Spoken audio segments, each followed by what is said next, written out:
Salam sejahtera, walaun tak berbunyi, bila Samsuri hadiri sambutan Tahun Baru Cina. Nah, itulah kan kalau orang yang buat, walaun bising. Kalau dia yang buat, dia diam-diam saja. Kalau orang yang buat, mungkin haram. Kalau dia yang buat, jadi halal pula. Seperti lazimnya, kelazimannya, penyokong tegar pas yang juga dipanggil walaun tidak berbunyi. Apabila pemimpin mereka sendiri menghadiri sambutan perayaan masyarakat bukan Islam. Kehadiran Naib Presiden PAS yang juga Menteri Besar Terengganu, Datuk Seri Dr. Ahmad Samsuri Mokhtar dalam Majlis Tahun Baru Cina menarik perhatian selepas seorang pendakwah menegaskan sambutan Tahun Baru Cina didasari dengan kepercayaan. Terima kasih Gabungan Pertubuhan Cina Malaysia Huazong atas jemputan ke Majlis Perayaan Tahun Baru Cina 2025, tulis Samsuri di akaun X miliknya. Menjengah ke ruangan komen, rata-rata menyindir, di mana suara walaun memandangkan Firdaus Wong Wai Hung sudah pun menyatakan tarian singa dan yisang mempunyai unsur-unsur kepercayaan khurafat. Tak langgar syariat ke tu? Maklumlah kalau pas, semua halal. Orang selain pas je tak boleh. Haram, kata seorang netizen. Ada juga yang menulis, tiba-tiba halal, orang lain sambut dia cop haram. Ada lagi yang menulis, menemplak, menyindir, tak ada bunyi pula, mana walaun, tak nak komen ke. Demikian antara sindiran warganet. Dalam masa sama, terdapat juga netizen yang menganggap boleh sahaja meraihkan perayaan bukan Muslim asalkan tidak terlibat dalam aktiviti keagamaan. Walau bagaimanapun, Samsuri yang dilabel sebagai sentris dinasihatkan agar berhati-hati dengan gejala berpuak dalam PAS. Good, yang amat berhormat seorang sentris.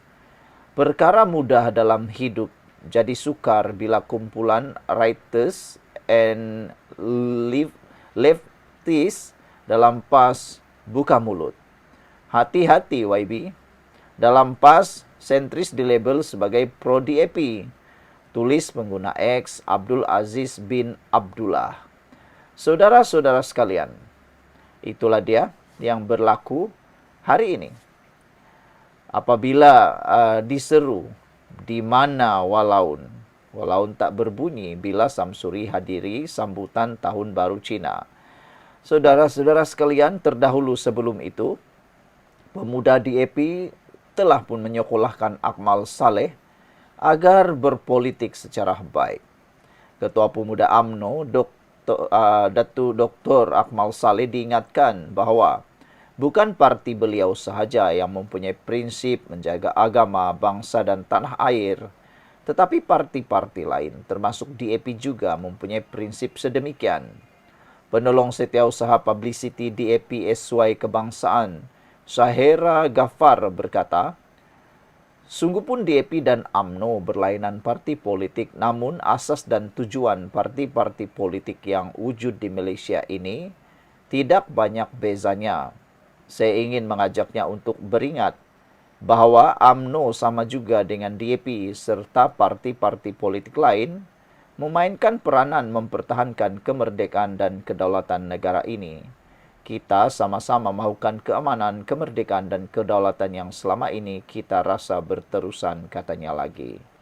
Sekian dulu untuk kali ini. Jangan lupa tinggalkan komen Anda. Salam sejahtera. Baru-baru ini ada orang kata Ketua Menteri Sabah bersama 8 adun Sabah yang lain dalam masalah besar. Rupa-rupanya bukan begitu yang akan berlaku. Dan baru-baru ini juga kita telah mendengar bahawa seorang peguam yang mewakili defendant menyatakan bahawa dia akan mengheret Haji Jinor dan 8 adun Sabah ke muka pengadilan menjadi saksi. dan dia akan melondehkan segala-galanya. Bahkan diarahkan semua rakyat Sabah terutamanya menyediakan popcorn untuk melihat pendedahan-pendedahan dan drama yang bakal terbongkar di mahkamah. Rupa-rupanya bukan itu yang berlaku. Kata wakil ataupun seorang jurucakap, beliau kata Haji G dan 8 adun Sabah sudah lama bersedia londehkan John T. Wah, macam mana Haji G dan 8 adun Sabah itu bersedia melondehkan John T?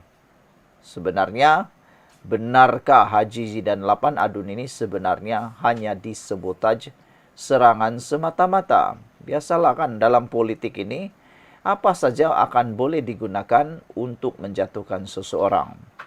Ketua Menteri Sabah, Datuk Seri Haji G. Noor dan 8 ahli Dewan Undangan Negeri Adun Sabah dipercayai sudah lama bersedia untuk membersihkan nama mereka di mahkamah atas dakwaan skandal rasuah.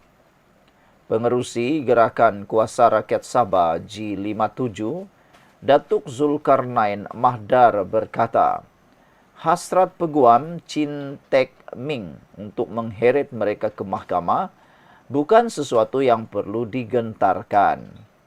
Haji G termasuk seluruh adun GRS telah lama bersedia dan akan tampil ke mahkamah pada bila-bila masa untuk membersihkan nama mereka mengenai isu skandal rasuah sambil membuktikan salah laku John T. Inggihon kepada umum.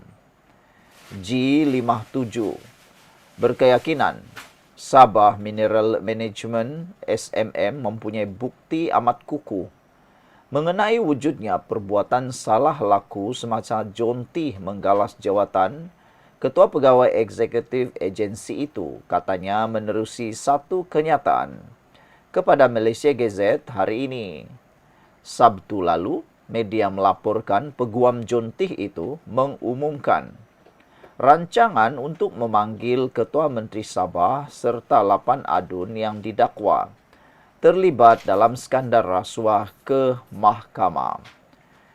Tek Ming yang juga penasihat undang-undang Parti Warisan Sabah Warisan berkata, beliau membayangkan untuk memanggil Haji G pada adun, 8 adun yang lain dan individu lain berjumlah sehingga 20 individu yang terlibat dalam skandal rasuah itu. Selain itu, Zulkarnain juga meyakinkan dan meyakini kewujudan bukti kukuh yang dimiliki SMM boleh mendedahkan wujudnya Pakatan Perniagaan atau kartel mineral Sabah di antara John T. termasuk Datuk Albert Tay. G57 berharap pasukan peguam kepada SMM dapat bertanya kepada Albert termasuk John T. mengenai tawaran rasuah ke atas Haji G.